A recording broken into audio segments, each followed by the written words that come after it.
Dear students, हम moment of inertia के different cases पढ़ रहे हैं।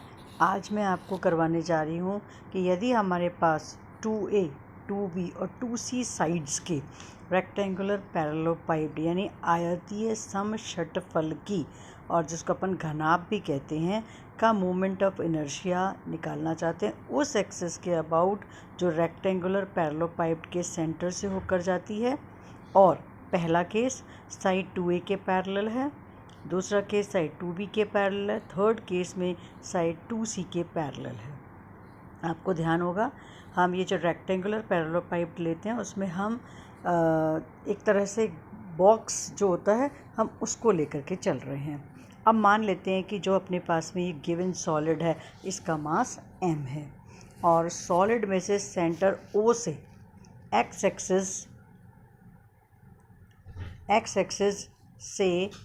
एक्सिस पर डिस्टेंस O से x पर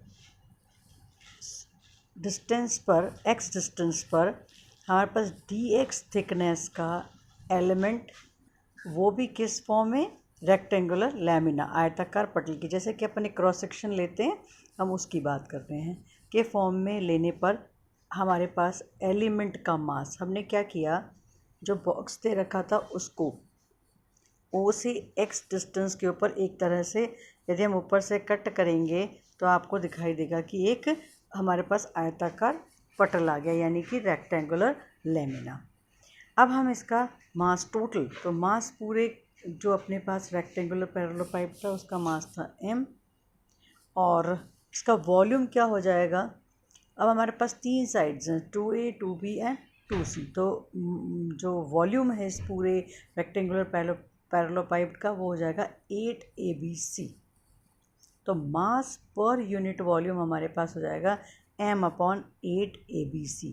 अब हम क्योंकि इस रेक्टेंगुलर लैमिना इसका वॉल्यूम निकालना चाहते हैं, क्योंकि ये तो किस फॉर्म में है, हमारे पास dx तो थिकनेस है और 2B और 2C इसकी चौड़ाई, मतलब dx थिकनेस और 3A क्या हो गए, dx 2A और 2B एंड 2C, तो हमारे पास हो जाएगा 4BC इंटू dx। इस आयताकार जो अपन ने थोड़ी सी dx मोटाई की जो अपन ने ली है पटल के रूप में उसका वॉल्यूम, तो इस एलिमेंट्री पोर्शन का वॉल्यूम हमारे पास हो जाएगा m/8ABC into 4BC into dx, जिसको अपन सिंप्लीफाई करें तो m/2A इंटू dx। ये एलिमेंट्री पोर्शन का हमारे पास में मास आ जाएगा। ठीक है, अब फर्स्ट अपना केस था कि हम निकालना चाहते थे एलिमेंट का moment of inertia about OX।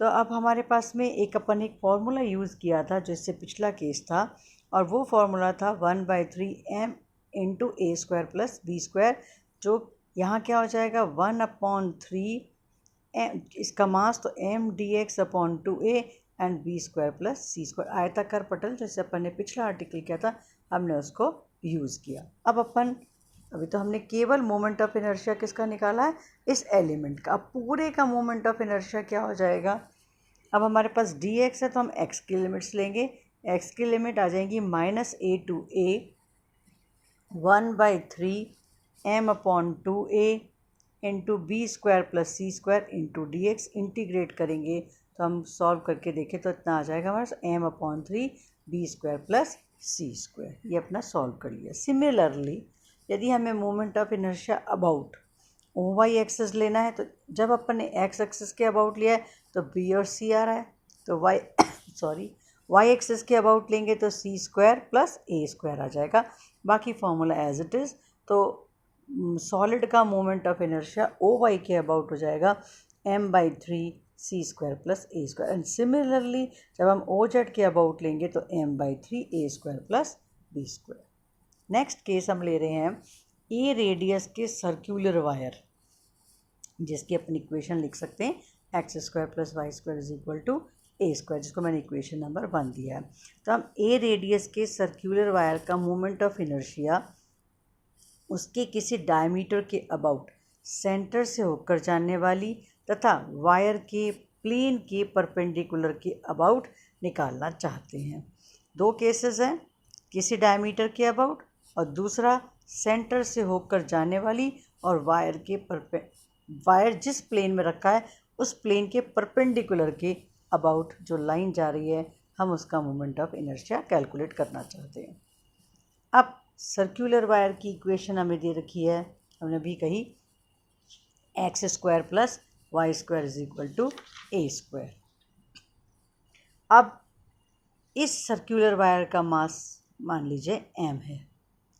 तब हमारे पास वायर में से एक्सिस OX से हमने क्या किया, अल्फ़ा डिस्टेंस पर d अल्फ़ा एंगुलर थिकनेस का एलिमेंट लिया ds, which is your AD alpha लिया। हमने क्या किया है, एक तो अपन ने एंगल यहाँ पे बना रखा है अल्फ़ा, दिखाई दे रहा होगा, और उसके बाद एक पतली सी हमने स्ट्रिप काटी, क्योंकि अपन सर्कुलर वायर एक तरह से जैसे कि अपन चूड़ी ले लें, कोई भी सर्कुलर वायर, तो हमने O से उस वायर के ऊपर, क्योंकि अंदर कुछ भी नहीं है, तो O से अपन एक एंगल लिया अल्फ़ा और छोटा सा स्मॉल एंगल d अल्फ़ा ले लिया। तो हमारे पास में ये जो मोटाई आ जाएगी, जैसे आप लेते हो r थीटा, तो यहाँ हो जाएगा अपने पास, क्योंकि इसकी रेडियस है a और एंगल हुआ d अल्फ़ा, तो a d अल्फ़ा हमारे पास ये डिस्टेंस हो गया, मैंने यहाँ पे ds से डिनोट कर रखा है, ds = a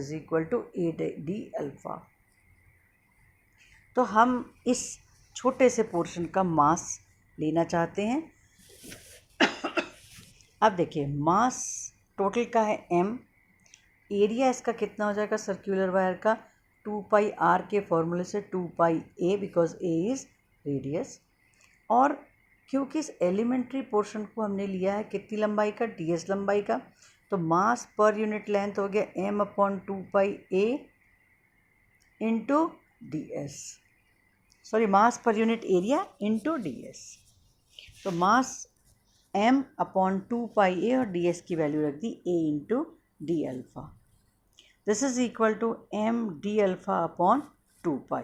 अब एलिमेंट का हम moment of inertia first case जो था वो कैलकुलेट करना चाहते हैं अबाउट OX एक्सिस। तो हम क्या चाहेंगे, इस एलिमेंट्री एरिया का OX से परपेंडिकुलर डिस्टेंस कैलकुलेट कर ले। मास तो हम कर ही चुके हैं, तो क्लियर आपको दिखाई दे रहा होगा कि अपन ने यहाँ पर अल्फ़ा एंगल लिया है और ये लिया है, तो अपने पास क्या हो जाएगा, यदि हम यहाँ से परपेंडिकुलर डिस्टेंस डालें तो अपने पास ये जो परपेंडिकुलर डिस्टेंस की वैल्यू आ जाएगी वो आ जाएगी a sin अल्फ़ा।